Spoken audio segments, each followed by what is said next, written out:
Allahu Allah Allah Allahu Allah Allah Allahu Allahu Allahu Allah.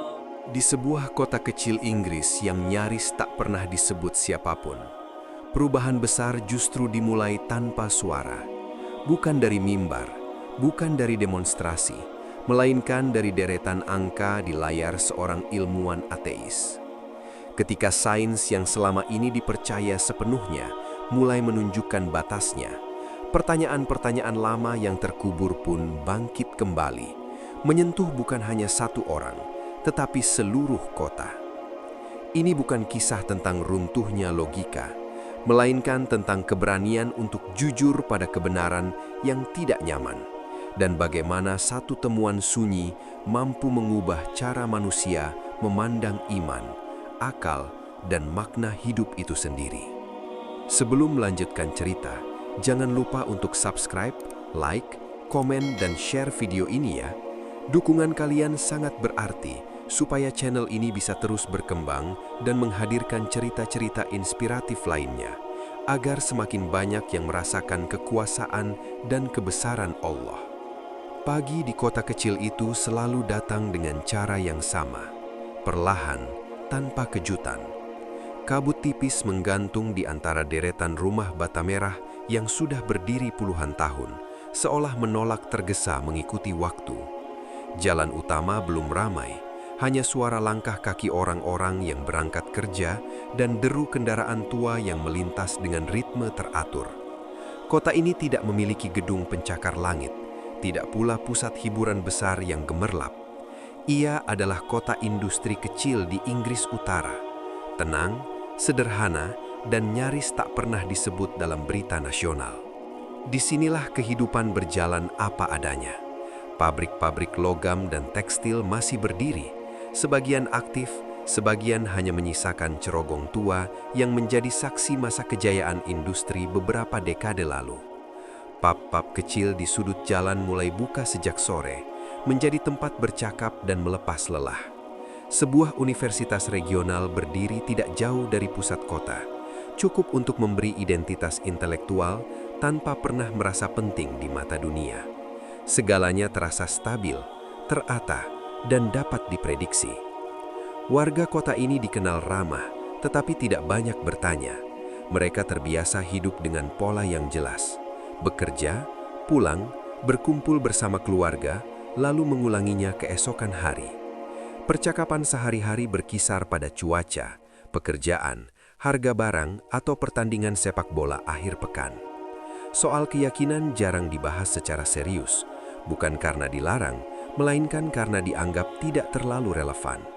Agama hadir sebagai latar budaya. Gereja tua berdiri di beberapa sudut kota. Loncengnya masih berbunyi setiap minggu pagi, namun lebih banyak sebagai penanda waktu daripada panggilan spiritual. Sam Whittaker tumbuh dan hidup di tengah ritme seperti itu. Usianya awal 40-an, dengan wajah yang tenang dan tatapan yang selalu tampak berpikir. Rambutnya mulai menipis di bagian depan, kacamata tipis bertengger di hidungnya, dan cara bicaranya selalu terukur. Sams adalah ilmuwan data sekaligus fisikawan terapan yang mengajar di universitas kecil kota itu. Namanya cukup dikenal di lingkungan akademik regional, bukan karena kontroversi atau terobosan besar, tetapi karena konsistensinya. Ia rapi, teliti, dan dapat diandalkan. Setiap pagi, Sams berjalan kaki dari rumahnya yang sederhana menuju kampus.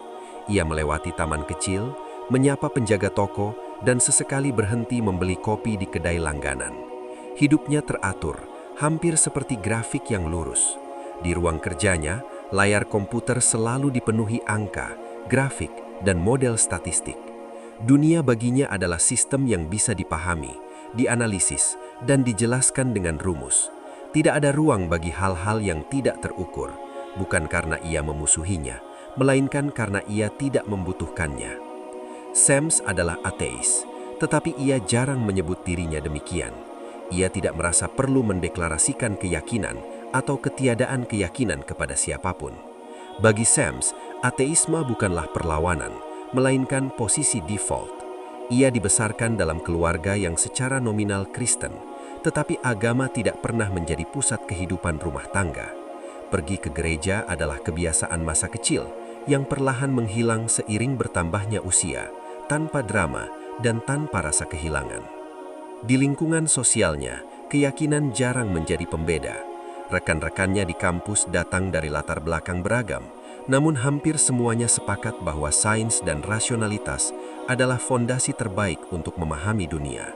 Diskusi di ruang dosen lebih sering membahas metodologi penelitian atau pendanaan proyek daripada soal Tuhan. Jika agama sesekali muncul dalam obrolan, itu lebih sebagai referensi historis atau sosiologis, bukan sebagai sesuatu yang hidup dan menggerakkan. Akhir pekan bagi Sams diisi dengan kebiasaan sederhana. Ia membaca jurnal ilmiah, berlari ringan di sekitar kota, atau duduk di pub bersama beberapa teman lama. Mereka berbincang tentang pekerjaan, kebijakan pemerintah, atau isu-isu global dengan nada skeptis yang khas. Tidak ada semangat berlebihan, tidak pula keputusasaan. Hidup terasa cukup. Dunia mungkin rumit, tetapi bagi Sams, kerumitannya masih berada dalam batas yang dapat dipahami. Gereja-gereja tua yang berdiri di kota itu menjadi bagian dari lanskap, seperti bangunan bata lainnya. Sams melewatinya tanpa perasaan apapun, tidak marah, tidak tergerak. Ia menghargai arsitekturnya, sejarahnya, dan peran sosialnya di masa lalu. Namun secara pribadi, ia merasa tidak ada yang perlu dicari di dalamnya. Baginya, makna hidup tidak datang dari langit, melainkan dari pemahaman manusia terhadap alam semesta dan tempatnya di dalamnya. Malam di kota kecil itu sunyi, lampu jalan menyala redup, rumah-rumah mematikan cahaya satu persatu, dan udara terasa dingin namun menenangkan.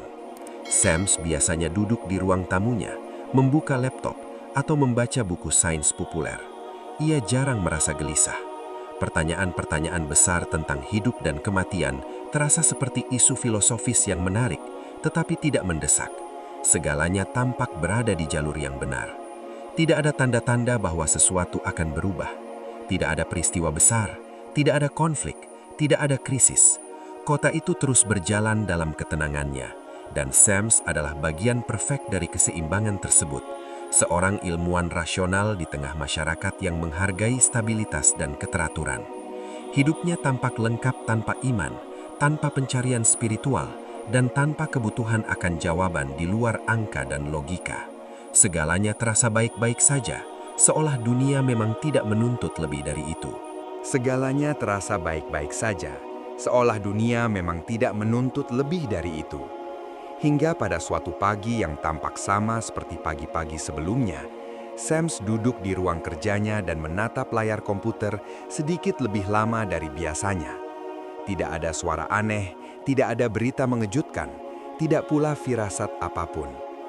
Hanya deretan angka yang muncul dari hasil pemrosesan data rutinitasnya. Angka-angka yang seharusnya jinak, patuh, dan mudah dijelaskan. Penelitian yang sedang ia kerjakan bukan proyek sensasional.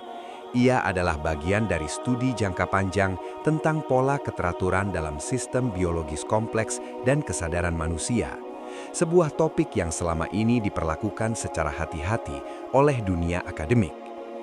Sams terbiasa bekerja dengan data besar, menyederhanakan kompleksitas menjadi model statistik yang elegan. Baginya, keindahan sains justru terletak pada kemampuannya mereduksi kekacauan menjadi keteraturan yang masuk akal. Namun pagi itu, ada sesuatu yang terasa sedikit ganjil. Bukan kesalahan mencolok, bukan pula hasil yang bertentangan secara ekstrim. Hanya sebuah pola kecil yang muncul berulang kali di tempat-tempat yang seharusnya acak. Sams mengernyitkan dahi, bukan karena cemas, melainkan karena rasa ingin tahu profesional. Anomali kecil seperti itu bukan hal baru dalam dunia data. Bias statistik, noise, atau variabel tersembunyi seringkali menjadi penyebabnya.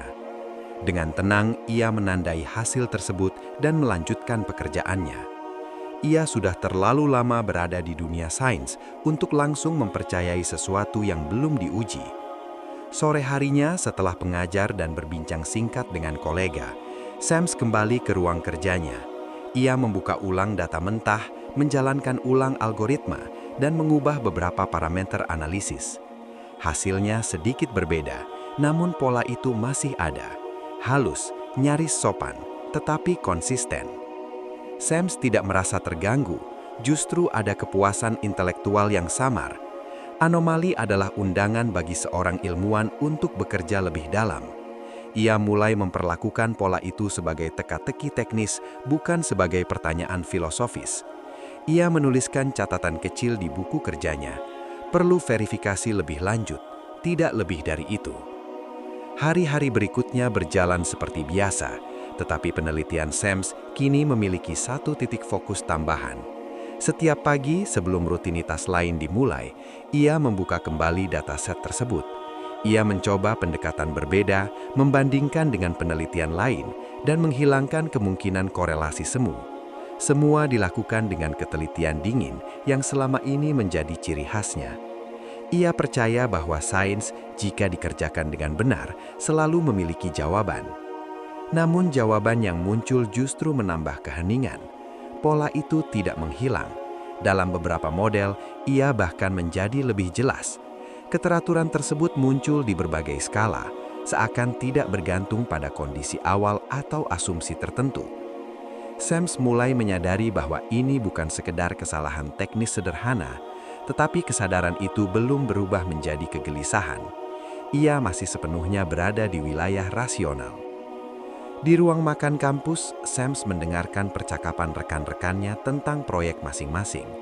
Ia ikut tertawa, menanggapi dengan komentar ringan, dan tetap menjadi Sams yang sama di mata mereka. Tidak ada yang tahu bahwa di balik rutinitas itu, pikirannya mulai terbiasa kembali pada satu pertanyaan kecil. Mengapa pola ini begitu konsisten? Suatu malam di rumahnya yang sunyi, Sams membuka kembali data tersebut, kali ini tanpa tekanan waktu. Ia duduk dengan secangkir teh yang mulai dingin, memandangi grafik-grafik yang tersusun rapi. Tidak ada sensasi dramatis, tidak ada ketakutan, hanya keheningan yang lebih padat dari biasanya. Ia merasa seolah sedang berdiri di depan pintu yang belum ia buka, meskipun ia belum merasa perlu melangkah masuk. Dalam benaknya, Sams mengulang prinsip-prinsip yang selama ini ia pegang. Alam semesta bekerja berdasarkan hukum. Kesadaran adalah produk sampingan kompleksitas. Tidak ada kehendak di balik angka, hanya mekanisme. Keyakinan itu masih utuh, masih kokoh. Namun kini ia harus mengaku bahwa ada bagian kecil dari datanya yang menolak diringkas oleh penjelasan sederhana. Ia menuliskan hipotesis baru, menandainya sebagai spekulatif, dan berjanji pada dirinya sendiri untuk tidak melangkah terlalu jauh. Sams tidak ingin terjebak pada interpretasi berlebihan. Dunia akademik penuh dengan contoh ilmuwan yang tersesat karena jatuh cinta pada ide mereka sendiri. Ia tidak berniat menjadi salah satunya. Hari demi hari, penelitian itu berjalan berdampingan dengan kehidupan Sams yang stabil. Ia tetap berlari pagi, tetap mengajar, tetap duduk di pub di akhir pekan. Dari luar tidak ada yang berubah. Bahkan di dalam dirinya pun, perubahan itu masih terlalu halus untuk disebut perubahan. Belum ada konflik, belum ada krisis. Hanya satu keganjilan kecil yang mulai menetap, seperti nada rendah yang terus terdengar di latar belakang. Sams masih percaya sepenuhnya pada sains. Ia masih yakin bahwa semua hal, cepat atau lambat, akan menemukan penjelasannya. Namun tanpa ia sadari, untuk pertama kalinya dalam hidupnya, angka-angka yang selama ini patuh mulai terasa seperti sedang mengajukan pertanyaan balik, bukan kepada dunia, melainkan kepadanya. Angka-angka yang selama ini patuh mulai terasa seperti sedang mengajukan pertanyaan balik. Bukan kepada dunia, melainkan kepadanya. Dan sejak saat itu, Sams tidak lagi bisa menatap layar komputernya dengan jarak emosional yang sama. Ia masih menjalankan rutinitas, masih membuka dataset yang sama. Tetapi kini ada jeda singkat setiap kali hasil analisis muncul. Seolah pikirannya membutuhkan waktu tambahan untuk menerima apa yang dilihat matanya. Sams menyadari bahwa persoalannya perlahan bergeser. Ia tidak lagi sibuk membuktikan apakah data itu valid. Fase itu hampir selesai. Yang mulai mengganggunya justru implikasi yang diam-diam menyertai keteraturan tersebut. Jika pola ini nyata, jika ia bukan kesalahan metodologis, maka ada sesuatu yang selama ini tidak masuk dalam kerangka berpikirnya. Dan sesuatu itu tidak bisa disingkirkan hanya dengan menambahkan variabel baru. Ia mulai membawa temuannya ke ruang diskusi akademik. Dengan bahasa yang sangat berhati-hati, Sams mempresentasikan hasil sementaranya dalam pertemuan kecil fakultas. Ia tidak menyebut kata makna atau kesadaran universal. Ia hanya menunjukkan grafik, probabilitas, dan konsistensi lintas model. Beberapa rekan mendengarkan dengan sopan, mengangguk tanpa banyak komentar.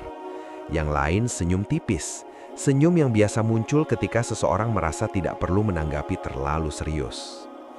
Salah satu kolega senior mengangkat bahu dan berkata bahwa anomali seperti itu selalu muncul dalam data besar.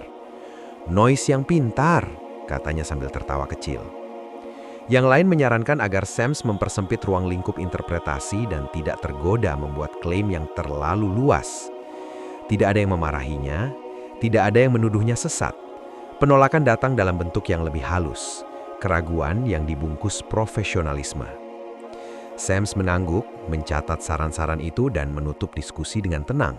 Namun di dalam dirinya, jarak mulai terbentuk. Ia tidak marah, tidak pula tersinggung. Ia hanya merasakan kesendirian yang asing, perasaan bahwa ia sedang melihat sesuatu yang orang lain pilih untuk tidak lihat. Bukan karena mereka bodoh, tetapi karena implikasinya terlalu tidak nyaman. Malam-malam Sams menjadi lebih panjang. Ia sering duduk sendirian di ruang tamu. Lampu redup, laptop terbuka tanpa disentuh. Data itu kini tidak lagi sekedar objek analisis, melainkan cermin yang memantulkan kembali pertanyaan-pertanyaan lama yang dulu ia anggap selesai.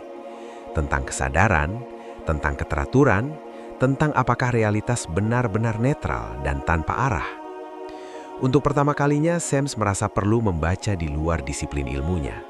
Ia membuka buku-buku filsafat sains, sejarah pemikiran manusia, bahkan tulisan-tulisan lama yang membahas hubungan antara rasionalitas dan makna.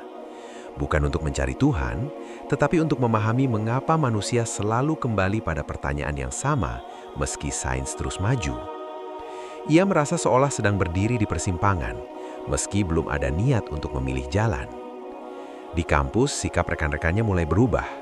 Beberapa menjadi lebih berhati-hati dalam berbincang dengannya, bukan menjauh secara terang-terangan, melainkan menjaga jarak aman. Seolah topik yang dibawa Sams memiliki potensi untuk mengganggu keseimbangan yang selama ini mereka nikmati. Kota kecil itu yang dulu terasa nyaman, kini perlahan terasa sempit bagi pertanyaan-pertanyaan besar yang tumbuh dalam diam. Sams mulai bertanya pada dirinya sendiri, bukan dengan panik, melainkan dengan kejujuran yang melelahkan. Jika semua ini benar, jika keteraturan itu nyata dan tidak bisa direduksi menjadi kebetulan, maka apa artinya bagi cara ia memahami dunia? Apakah sains benar-benar cukup? Atau selama ini ia hanya memilih untuk tidak melihat keterbatasannya? Pertanyaan itu tidak datang sebagai serangan, melainkan sebagai bisikan yang konsisten. Ia tidak menghancurkan identitas Sam sebagai ilmuwan ateis dalam satu malam. Namun ia mulai mengikis keyakinan bahwa rasionalitas adalah satu-satunya pintu menuju kebenaran.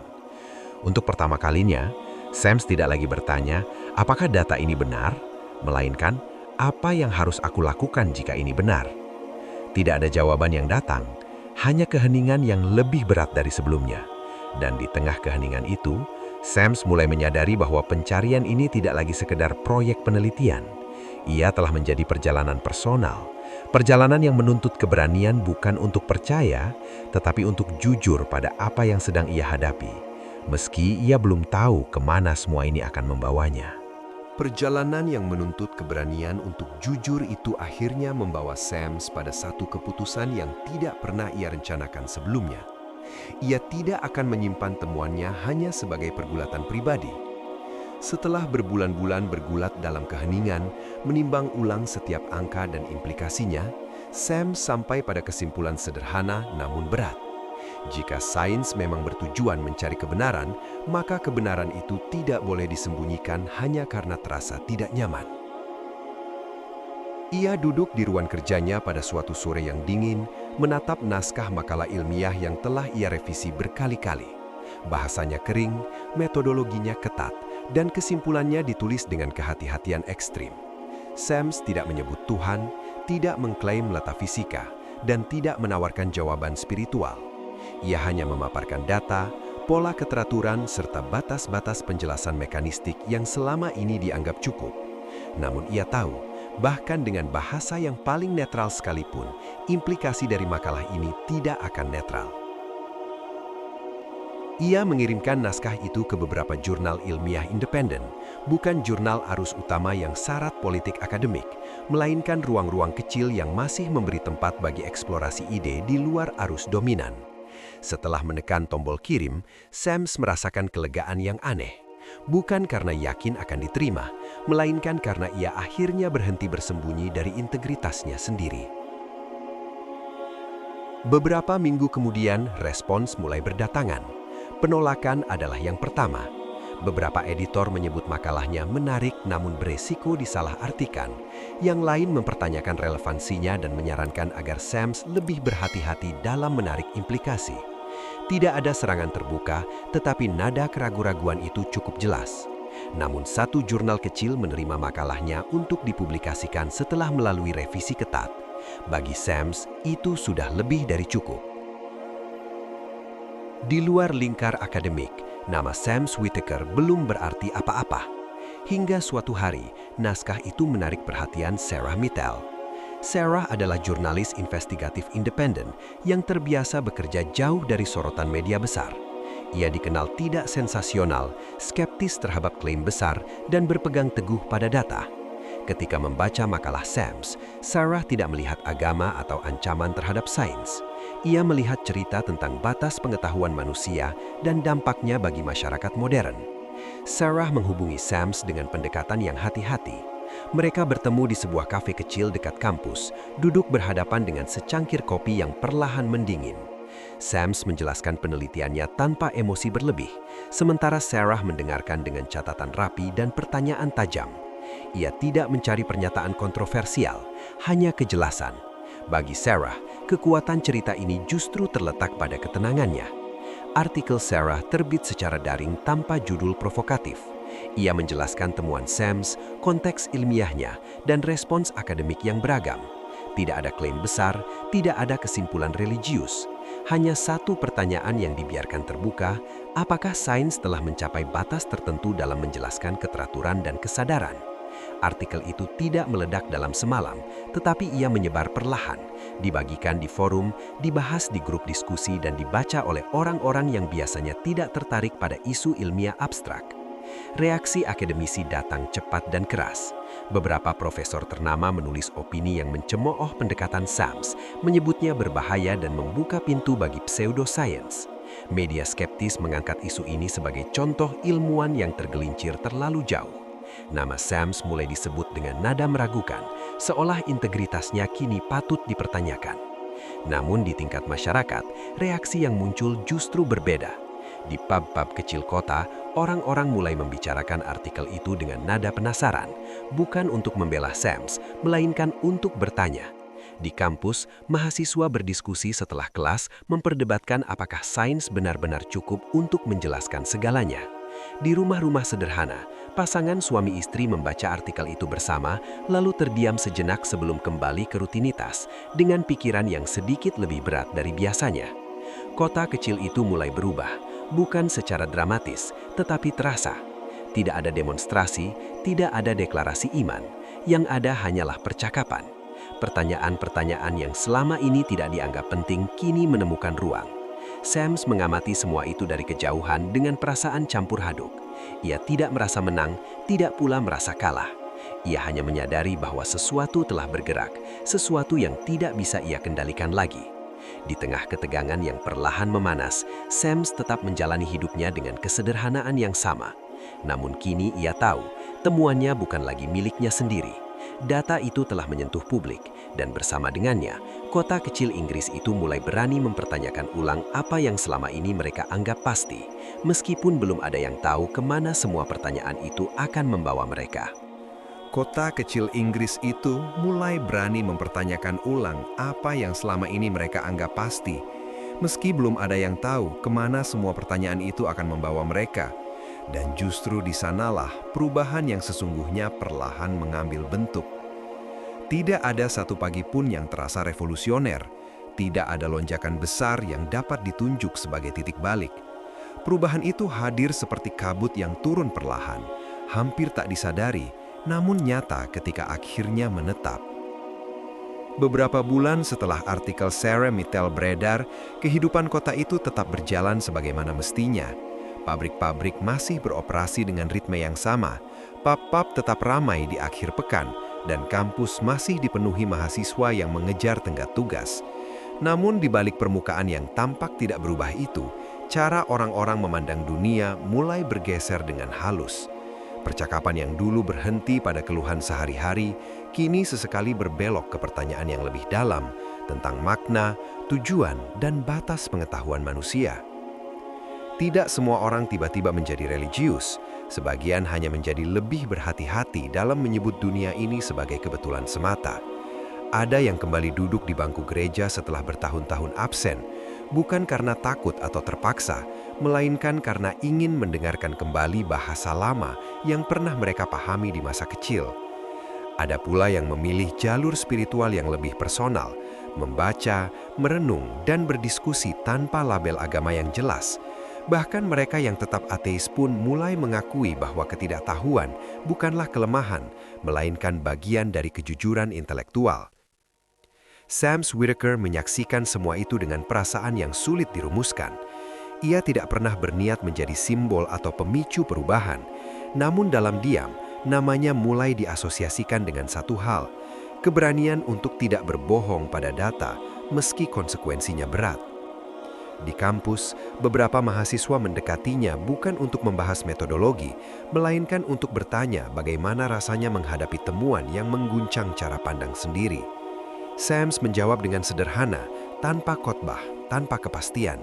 Ia hanya berkata bahwa sains mengajarkannya satu hal paling penting, kerendahan hati. Rekan-rekan akademisinya perlahan melunak. Ejekan dan sindiran mereda digantikan dengan diskusi yang lebih tenang. Beberapa tetap tidak setuju, namun kini perbedaan itu tidak lagi dibungkus dengan penghindaran. Sams tidak berubah menjadi pembela iman, dan itu justru membuat posisinya lebih dapat diterima. Ia tetap ilmuwan yang sama, teliti, skeptis, dan rasional, namun kini ia tidak lagi memaksakan rasionalitas sebagai satu-satunya cara memahami realitas.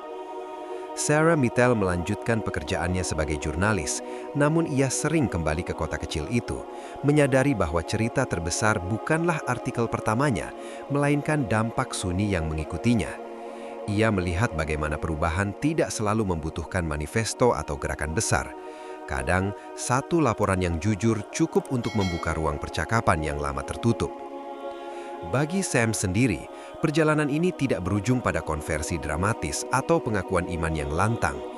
Ia tidak berdiri di mimbar, tidak menulis buku pengakuan. Yang berubah adalah cara ia memandang batas pengetahuannya sendiri. Ia mulai menerima bahwa tidak semua kebenaran dapat dipadatkan menjadi grafik atau persamaan. Ada wilayah-wilayah dalam pengalaman manusia yang menuntut sikap mendengarkan, bukan menguasai. Malam-malam di rumahnya kini terasa berbeda. Sams masih membaca jurnal ilmiah, masih bekerja dengan angka, namun sesekali ia membiarkan keheningan berbicara tanpa segera diisi penjelasan. Ia tidak lagi merasa perlu menutup setiap celah dengan kepastian. Dalam keheningan itu, ia menemukan ketenangan yang baru, bukan karena ia telah menemukan semua jawaban, tetapi karena ia berhenti memaksakan diri untuk memilikinya. Kota kecil itu tidak berubah menjadi kota religius fanatik. Tidak ada lonjakan kehadiran yang mencolok di gereja. Tidak ada simbol-simbol baru yang mendominasi ruang publik. Namun kota itu menjadi tempat yang lebih jujur terhadap pertanyaan. Di sana, iman tidak lagi diperlakukan sebagai sisa masa lalu yang memalukan, dan sains tidak lagi diposisikan sebagai penguasa tunggal atas makna hidup. Keduanya berdiri berdampingan, saling mengingatkan akan keterbatasan masing-masing. Cerita ini berakhir tanpa penutup yang spektakuler. Tidak ada kesimpulan mutlak, tidak ada kebenaran final yang diumumkan. Yang tersisa hanyalah sebuah kota kecil di Inggris yang kembali berani bertanya, dan seorang ilmuwan yang memilih kejujuran daripada kenyamanan. Dalam keheningan yang matang itu, iman tidak berteriak dan sains tidak menyerah. Keduanya hidup berdampingan sebagai kemungkinan yang sah, membuka ruang bagi manusia modern untuk mencari makna tanpa harus menanggalkan akal sehat dan menggunakan akal sehat tanpa menutup pintu pada misteri.